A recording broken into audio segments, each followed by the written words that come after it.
Le voici, le voilà, vendez-vous des assiettes, 5e épisode. L'histoire qui suit est une histoire vraie. En me réveillant le matin, après une bonne nuit de sommeil, j'avais comme souvenir un rêve où il était question de la maison des couleurs d'une certaine Madame Baird, B-A-I-R-D. Le mur du côté gauche de la maison était complètement recouvert de bulles aux couleurs variées, faisant chacune à peu près la taille d'un ballon de basket. À peine réveillée, j'étais déjà devant l'ordinateur à faire des recherches. J'ai appris que la télévision couleur fut inventée par John Logie Baird, B-A-I-R-D. En apprenant cette information, en gardant en tête le nom La Maison des couleurs et le mur du côté gauche de la maison qui était complètement recouvert de bulles aux couleurs variées,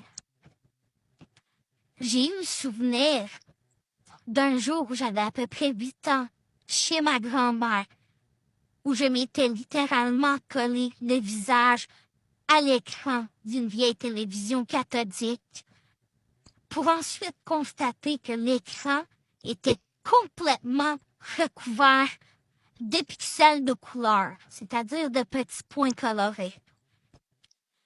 J'ai aussitôt fait le lien entre le côté gauche de la maison, complètement recouvert de bulles aux couleurs variées, et l'écran de la télévision cathodique, complètement recouverte de pixels de couleur. En considérant tout ce que j'ai affirmé précédemment, j'aurais donc appris qui était l'inventeur de la télévision dans un rêve. Et je me questionne toujours à savoir pourquoi dans mon rêve il était question de Madame Baird, mais que l'inventeur de la télévision est un homme. J'aimerais avoir votre opinion.